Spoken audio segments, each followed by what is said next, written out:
할렐루야. 네, 우리의 등 뒤에서 우리를 도우시는 주, 또 지난주 설교 말씀도 하나님의 열심이셨죠? 네, 오늘 옆에 분에게 잘 오셨습니다. 축복 좀 해주세요.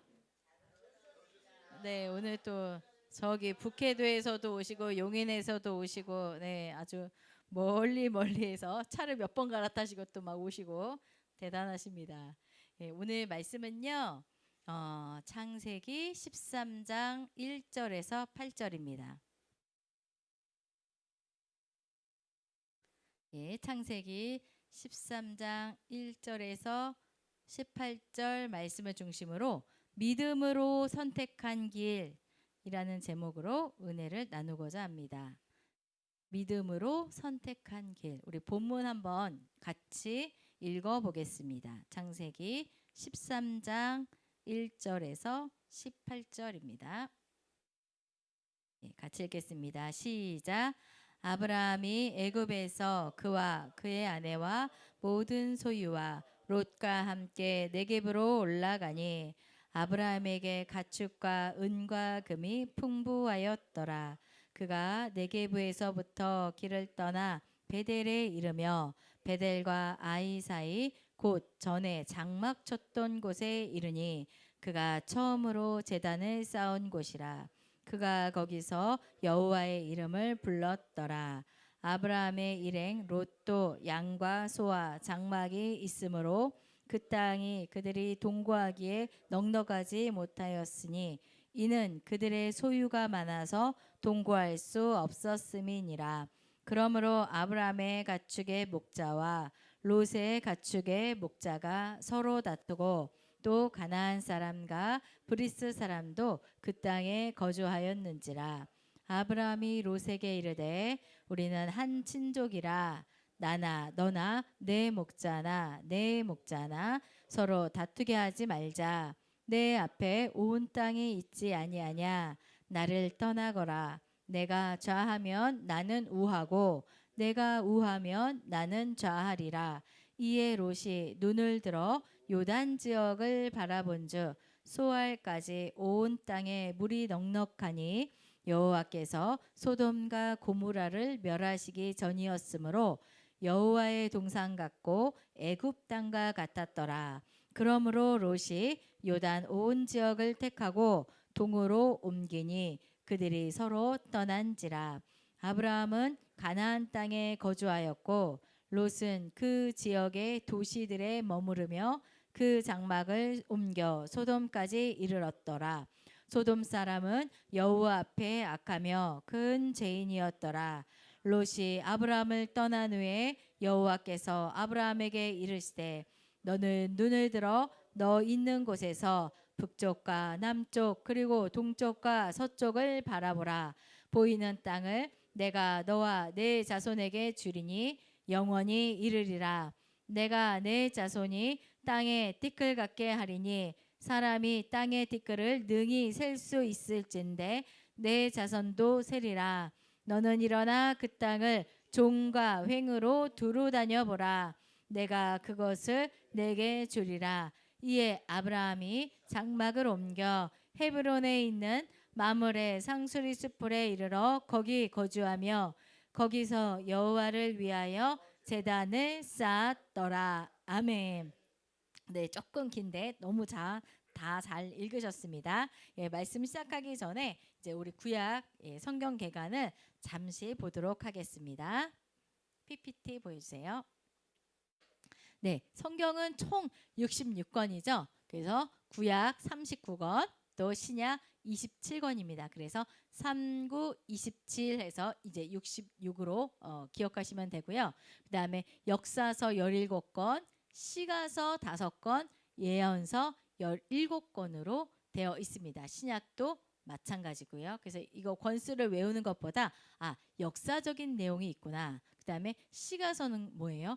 욥시, 잠전, 그렇죠. 시편, 잠언, 전도서 이렇게 시가서가 있거나 그다음에 예언서 굉장히 많지 않습니까? 예레미야, 이사야, 뭐 다니엘. 그래서 그런 예언서가 이렇게 있구나. 그래서 구약 성경은 이렇게 세 가지 이제 뭐죠? 문학 장르로 되어 있다는 거 기억하시면 되겠습니다. 그다음에요.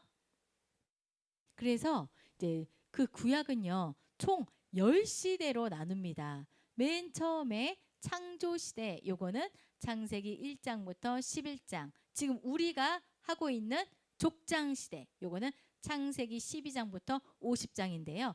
요거 족장시대는 아브라함부터 시작돼서 50장에 누가 죽냐? 족장 네 번째 사람 요셉이 죽게 됩니다. 그때 쓰여진 성경이 욥기고요. 그 다음에 어때요?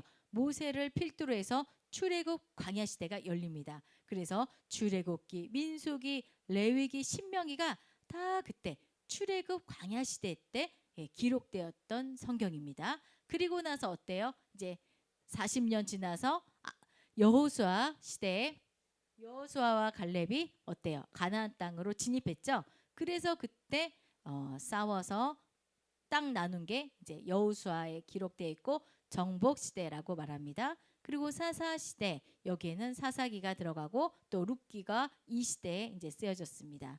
사사 시대는 삼손도 사사기고요. 온니엘, 여선지자, 드보라, 이렇게 사사들이 많습니다. 그리고 나서 이제 왕국이 시작됩니다. 그동안은 신정시대, 하나님이 왕이었는데 이제 왕정시대, 인간 왕이 됩니다. 그러면서 왕국이 시작이 됩니다. 그것이 사무엘상부터 시작이 됐는데 맨 처음에 1대 왕이 누구냐? 사울이죠. 그 다음에 2대 왕이 누구죠? 다윗. 그렇죠? 그 다음에 다윗의 아들 솔로몬. 그렇죠. 이렇게 단일 왕국이었어요. 근데 솔로몬 때 왕국이 분열이 됩니다. 그래서 북이스라엘, 남유다에서 북이스라엘은 몇 지파? 10지파. 남유다는 2지파. 이렇게 나누게 됩니다. 북쪽 지파가 먼저 아수르에 의해서 멸망당하고 여기 남은 잔존 남유다 2지파만 남게 됩니다. 그 2지파도 이제 어떻게 되나요? 바벨론으로 포로로 끌려가죠. 그래서 바벨론 포로 시대 몇 년? 70년 동안 바벨론 포로 생활하죠. 그때 활동하던 선지자가 누구예요? 다니엘, 에스겔, 오바댜. 그렇죠. 이렇게 보시면 됩니다. 그래서 우리가 다니엘, 에스겔, 오바댜 이거 읽을 때는 바벨론으로 포로 갔던 시대구나 이렇게 생각하고 이제 그 성경을 읽으시면 좋습니다. 70년 후에 하나님께서 돌아온다고 말씀하셨기 때문에 말씀대로 이스라엘 백성들은 다시 가나안 땅으로 돌아오게 됩니다. 그래서 다시 돌아오는 거를 포로 귀환이라고 하고요. 에스더, 느헤미야, 에스라, 요게 다 이때 그 배경으로 기록된 책입니다. 그러면서 선지자는 학개, 스가랴, 말라기. 성전이 무너졌잖아요. 그러면서 다시 성전 짓는 얘기가 이제 이때 이제 나타나게 됩니다. 다음이요. 네, 그래서 창조 시대 지금 하고 있는데요. 1장, 2장은 창조, 그 다음에 세상 창조, 사람 창조. 근데 바로 타락해 버렸잖아요. 아담과 하와가 선악 갖다 먹고 그 다음에 아담과 하와의 그 첫 아들 아벨이 가인을 죽이게 됩니다. 이렇게 타락이 되고 그리고 노아 시대 때 완전히 타락해서 하나님께서 홍수로 온 땅을 멸망시키고 다시 노아의 가족 8명만 살리게 됩니다. 그래서 이 홍수 시대 끝에는 그 8명이 새로운 인류가 탄생되고 그들로 인해서 많은 사람들이 이제 탄생이 되는데 그때 사람들이 그 하나님께서는 이 홍수 사건 끝에 이제는 너희를 물로 심판하지 않겠다라고 약속하면서 무지개를 보여주셨거든요. 근데 하나님 그 사람들은요 그것을 신뢰하지 못하고 그게 트라우마가 되어서 뭐예요? 바벨탑을 아주 높게 쌓습니다. 그것이 창세기 11장 바벨탑 사건인 게 돼요. 하나님께서 그들의 언어를 흩으셔서 그 바벨탑을 완성하지 못하게 합니다. 쭉 보시면요. 계속 하나님의 말씀에 순종하지 않는 사건들이에요. 계속 하나님의 말씀에 순종하지 않음으로 말미암아 사람들에게는 답이 없는 상황이에요. 근데 하나님께서 이제 정책을 바꾸셨어요. 이렇게 해서는 안 되겠다. 아무리 말을 흐트려서 바벨탑 못 세우게 하고 해도 사람들은 계속 악을 행할 수밖에 없는 그런 사람들이기 때문에 다시 한번 하나님께서는 이제 한 사람을 세워서 그 사람을 통하여 다시 한번 이 인류를 축복하기로 작정하였습니다. 그 사람이 누구냐? 다음이요. 창세기 12장. 예, 아브라함이에요. 이때부터 하나님께서 이 앞전에는 다 뭐예요? 순종하지 못한 인류들이고, 이 아브라함부터는 뭐예요? 순종의 대명사, 순종의 아이콘 아브라함이에요. 이때부터 하나님께서 이제는 방법을 바꿔서 이제 이 아브라함을 통하여 복을 줘야겠다는 하나님의 계획, 하나님의 일방적인 약속, 예, 그 약속 지키시려고 하나님께서 지난주에 어때요? 아브라함이 애굽으로 가서 자기 아내를 누이라고 속였을 때에도 하나님께서는 아브라함을 도와주셔서, 예, 사라를 구해주시고 다시 애굽 땅에서 나오게 하신 것을 볼 수가 있습니다. 그래서 이 창세기 12장 50장까지는 아브라함, 이삭, 야곱, 요셉 요 네 명의 족장을 통해서 이스라엘 민족이 만들어지는 것을 볼 수가 있습니다. 그래서요, 이 창세기는 굉장히 중요합니다. 그래서 이 창세기 내용을 좀 잘 알고 있어야 나중에 신약 성경을 읽을 때도 그것이 이제 많이 풀어지는 것을 볼 수가 있습니다. 그래서 이제 오늘 말씀은 창세기 13장인데요. 선택에 대해서 말씀하고 있습니다. 오늘 제목은요, 믿음으로 선택한 길인데요. 우리 삶은 선택의 연속입니다. 매일 우리는 수많은 크고 작은 선택들을 하게 되고, 그 선택들이 모여서 오늘 하루가 되고, 그 하루하루의 선택들이 모여서 우리의 인생들이 되는 것을 경험하는 것을 볼 수가 있습니다. 그래서 작은 선택이 얼마나 중요한지, 오늘이 얼마나 중요한지, 오늘이 뭐요? 우리의 인생, 우리의 삶, 내가 되는 거죠. 먹는 것도 마찬가지죠. 우리가 무엇을 먹느냐, 그 먹는 것이 나를 만들고 오늘의 나를, 예, 만드는 것을 볼 수가 있습니다. 오늘 본문을 보면요, 아브라함과 그의 조카 롯이 등장합니다. 같은 가족에서 출발했지만 선택이 달라지면서 인생의 길도 완전히 달라지는 것을 볼 수가 있습니다. 아브라함은요, 갈대아 우르에서 살던 사람입니다. 지금으로 치면 수천 년 그 메소포타미아 지역이죠. 당시 이 지역에는요, 문명과 문화가 엄청 발달한 지역이에요. 근데 동시에 어때요? 우상 숭배와 부패도 완전히 그 만연한 그런 도시였습니다. 사람들은요, 경제적인 풍요를 추구하면서 하나님과 멀어져 가고, 이게 약간 공식인 것 같아요. 이게 경제적으로 풍요로워지면 하나님과 멀어지는 게 거의 이렇게 비례돼서 움직이는 것 같습니다. 특히 그곳에서는 폭력과 불의가 일상화되어 있었습니다. 아브라함은요, 이런 환경 속에서 하나님의 부르심을 받게 됩니다. 뭐죠? 너는 내 고향과 친척과 아비집을 떠나 내가 내게 보여줄 땅으로 가라. 그래서 창세장에 드디어 이 말씀에 순종하는 아브라함이 등장하게 되는 거예요. 그래서 아브라함이 얼마나 중요하고 창세기 12장이 얼마나 중요한지, 창세기 1장부터 12장까지의 불순종하던 인류를 극복한 한 사람 아브라함, 이 사람을 통해서 우리가 복을 받고, 이 사람의 후손 예수 그리스도를 통해서 우리가 다 구원을 받게 되죠. 그 첫사람이 아브라함인 거예요. 하나님은요, 단순히 그 아브라함 개인을 축복하시기 위해 부르시기도 하지만 그것을 초월해서 그 아브라함을 통하여 천하 만민이 복을 받게 하는 약속을 주시기 위해 부르신 것을 볼 수가 있습니다. 아브라함은요, 순종이라는 선택을 통해서 수천 년 후까지 이어질 믿음의 역사를 시작하게 됩니다. 오늘 본문 창세기 13장에서는요, 아브라함과 그 조카 롯이 함께 가나안 땅에 들어온 후 재물과 가축이 풍요로워지니까 갈등이 이제 발생되는 사건을 이야기합니다. 오늘 우리는 이 본문을 통해서요, 아브라함과 롯의 선택을 비교하면서 믿음이 선택하는 삶이 무엇인지 교훈을 얻고자 합니다. 우리 13장 1절에 보니까요, 아브라함이 애굽에서 그와 그의 아내와 모든 소유와 롯과 함께 네겝으로 올라가니 아브라함이 가축과 은가금이 풍부하였더라. 이거 거짓말 통해서 얻은 거 아니지 않습니까? 네, 아브라함의 마음이 어떻겠어요?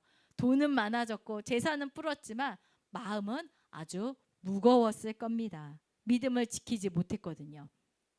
3절 보니까 그가 네게부에서부터 길을 떠나 베델에 이르며 베델과 아이 사이 곧 전에 장막 쳤던 곳에 이르니 그가 처음으로 제단을 쌓은 곳이라. 그가 거기서 여호와의 이름을 불렀더라. 예.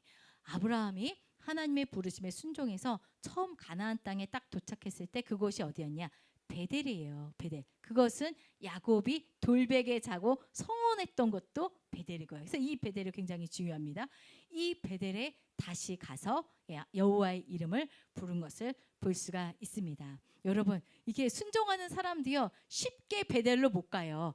그 애굽에서의 불순종과 그 불순종 가운데 하나님께서 전적으로 개입하셔서 사라와 그의 가족들을 구출해 주신 그 경험이 있었기 때문에 다시 베델로 가는 것을 볼 수가 있습니다. 여기서 보면요, 베델에 가는 것은 올라갔다라는 표현을 하고요, 애굽에 가는 것은 내려갔다라는 표현을 하는 것을 볼 수가 있습니다. 이것은요 우리의 신앙 상태를 얘기하는 것도 있어요. 하나님께서는 애굽으로 가는 걸 원치 않으시고 베델로 가는 걸 원하시기 때문에 애굽으로 간다라고 했을 때는 이 성경의 표현이 내려간다, 그 다음에 베델로 간다 했을 때는 올라간다라는 것을 그렇게 표현합니다. 이 성경 전체를 봤을 때도 성소에 올라간다 그러지 절대 내려간다고 안 해요. 보세요.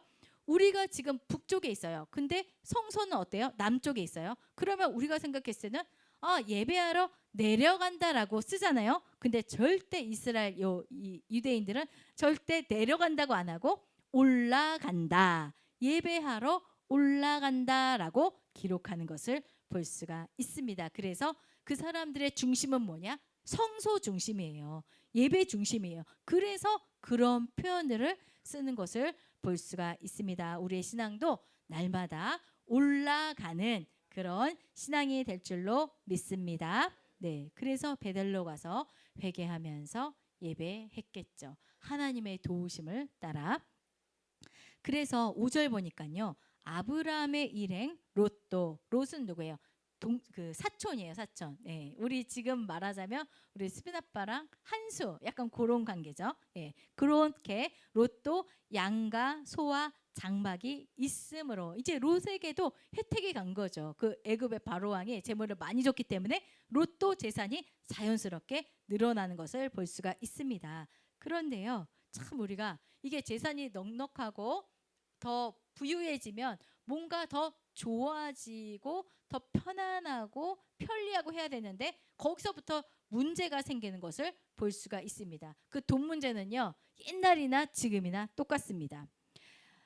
6절 보니까 그 땅이 그들이 동거하기에 넉넉하지 못하였으니, 왜냐하면 자기의 양치는 목자들도 많이 생겼죠. 양들도 소들도 낙타들도 많이 생겼기 때문에 이제 그 땅이 좁은 거예요. 맨 처음에는 엄청난 넓은 땅이었는데 재산이 너무 많아지니까 갑자기 좁은 땅이 된 거죠. 그래서 그들의 소유가 많아서 동거할 수 없다라고 이야기하고 있습니다. 그리고 7절에 보니까 아브라함 가축의 목자와 롯의 가축의 목자가 서로 다투고, 다툴 수밖에 없죠. 얘네는요 그게 삶의 전부예요.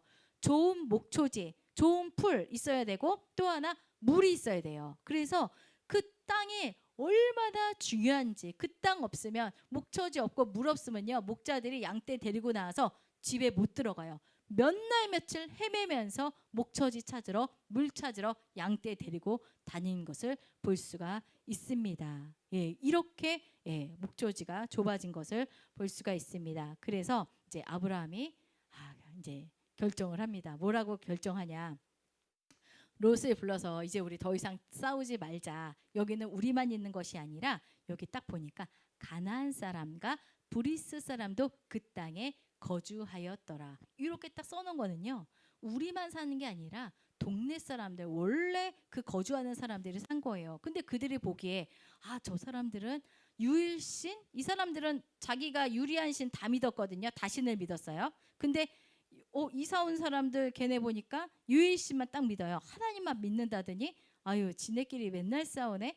이런 소리 듣지 않게 그 사람들도 살고 있으니까 하나님의 영광을 가리지 않도록 그럼 우리 이제 헤어지자. 그러면서 롯에게 먼저 선택권을 줍니다. 너가 좌하면 나는 우하고 너가 우하면 나는 좌할게. 참 아브라함이요 갑자기 이렇게 너그러운 사람 되지 않았어요. 무엇이 이 사람을 이렇게 만들었냐? 제가 성경을 이렇게 보니까 애굽 사건을 통해서 이 아브라함이 훈련되고 다듬어지고 사람이 된 것을 볼 수가 있습니다. 그래서요 실수가 다 나쁜 것은 아니에요. 그것을 통해서 사람이 성장하고 그것을 통해서 도우시는 하나님의 손길을 확실히 알았기 때문에 이렇게 강하고 담대하게 내 것을 먼저 취하지 않고 왜냐? 나는 하나님의 약속의 말씀이 있기 때문에 얼마든지 양보할 수 있는 거죠. 예,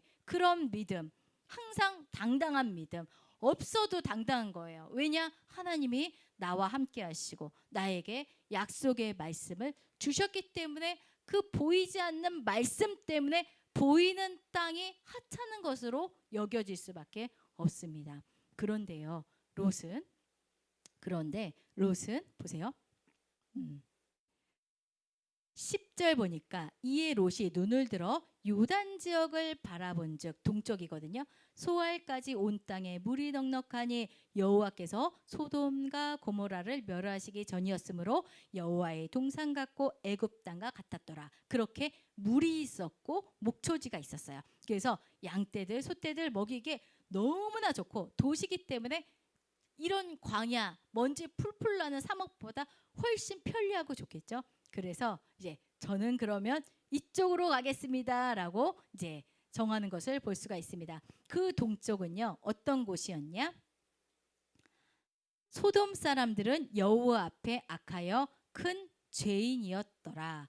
동쪽 끝에는 소돔과 고모라가 있어요. 그쪽에는 도시가 발전돼 있어요. 롯도요 신앙이 있었고 롯이 아브라함에게 하나님께서 약속하시고 아브라함에게 해주신 그런 기적적인 모습들을 분명히 봤을 텐데 그래도 롯은 일단은 소문이 다 안 좋게 난 편리하고 풍요롭고 자기한테 이익이 되는 도시를 선택하게 됩니다. 마찬가지로 처음엔 롯도 그런 생각이었겠죠. 그래 나는 그냥 저쪽 근처 왜냐면 그쪽 땅이 좋으니까 그쪽 근처에서만 있을 거야 하는데 어때요? 이 성경 끝에 보면 점점 12절 보니까 12절 끝에 그 장막을 옮겨 소돔까지 이르렀더라. 예, 참 이 죄가 무서워요.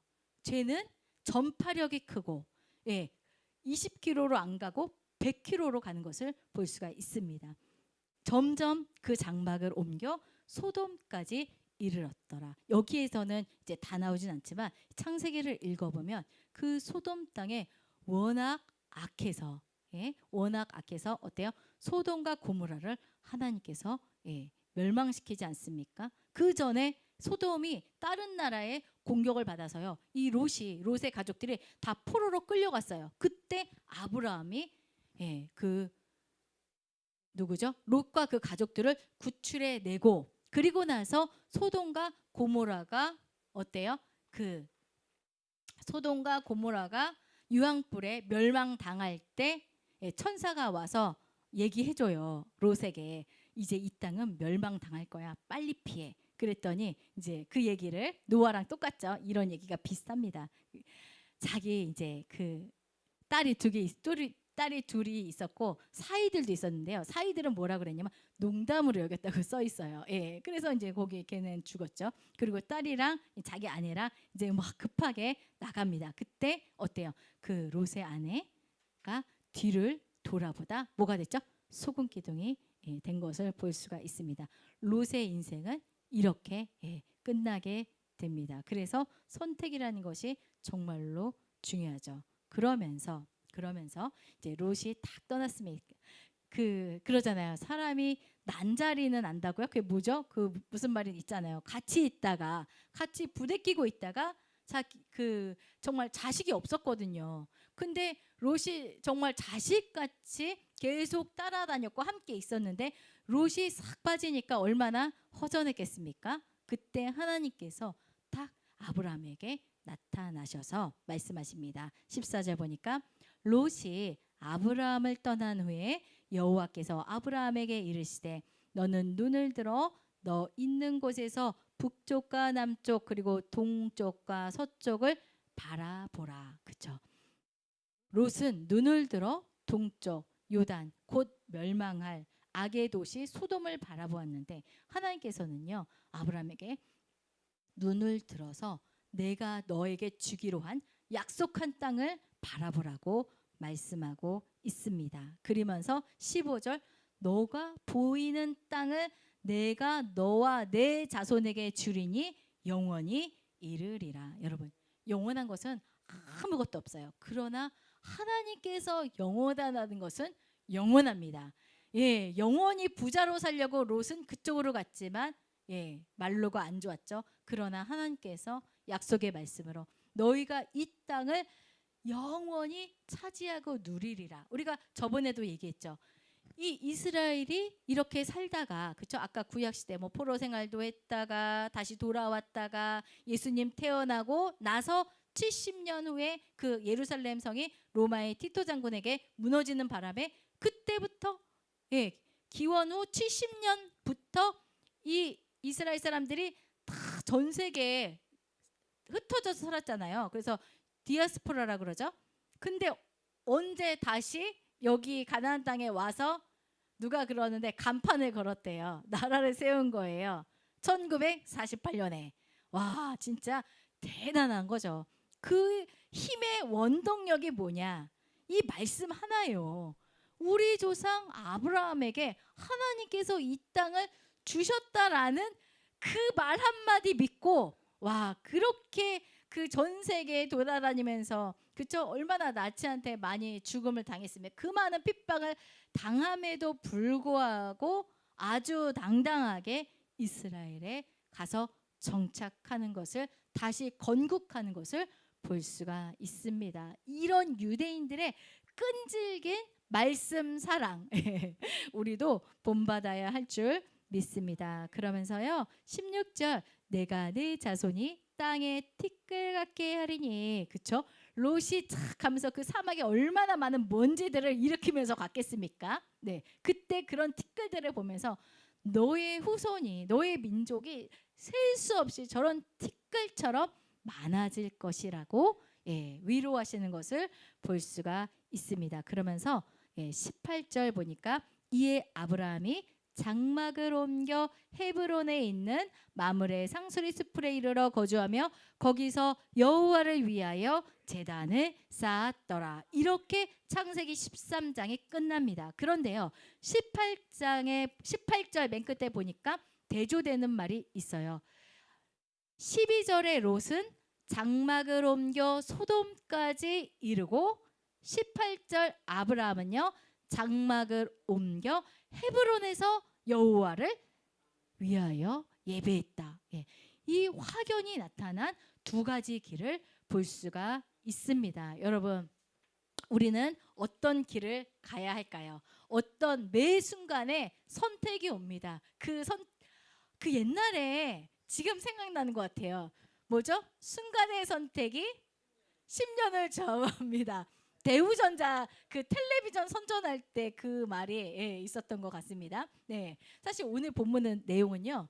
우리가 딱 이걸 봤을 때는 롯의 선택인 것 같잖아요. 근데 오늘 본문의 내용은 롯의 선택보다는 아브라함의 선택이 더 부각되는 사건입니다. 진짜 원래 그 근본을 보면요. 아브라함은요 믿음으로 신앙인답게 살아가는 길을 선택함으로 롯에게 먼저 선택권을 준 것을 볼 수가 있게 됩니다. 롯은요 눈에 보이는 길을 선택했고 결국 소돔의 길로 갔습니다. 아브라함은 믿음으로 하나님께 맡기고 선택했고 더 크고 하나님께서 영원하다고 한 그 영원한 약속을 얻었습니다. 우리의 인생도 많은 크고 작은 선택의 순간들이 있습니다. 눈앞에 이익을 쫓을 것인가 아니면 믿음으로 하나님을 따를 것인가. 아브라함의 선택은요 그 후에 곧 예수님의 그 선택을 미리 보여줍니다. 예수님은요 십자가라는 좁은 길을 선택하셨습니다. 눈에 보이는 영광이 아니라 하나님의 뜻을 따라서 고난을 선택하신 것을 볼 수가 있습니다. 그 선택으로 수혜자가 누구예요? 우리예요. 우리는 예수님의 십자가로 구원을 얻고 무엇을? 영원한 생명을 얻게 되었습니다. 그러므로 우리도요, 매일의 삶 속에서 이렇게 고백해야 할 줄로 믿습니다. 주님, 우리 눈에 보이고 순간 좋은 것을 따르는 것이 아니라 깊이 생각하고 하나님의 뜻을 따라 선택하겠습니다. 그 길이 좁아 보여도, 그 길이 손에 나는 것처럼 보여도 그 길 끝에는 하나님의 영원한 약속과 생명이 기다리고 있음을 믿으시기를 바랍니다. 네, 오늘 말씀을 생각하시면서 아브라함의 선택, 롯의 선택, 그리고 오늘 우리의 크고 작은 선택들 하나님 앞에 맡기길 원합니다. 올바른 길, 오늘 그 묵도 말씀처럼 복된 길로 갈 수 있도록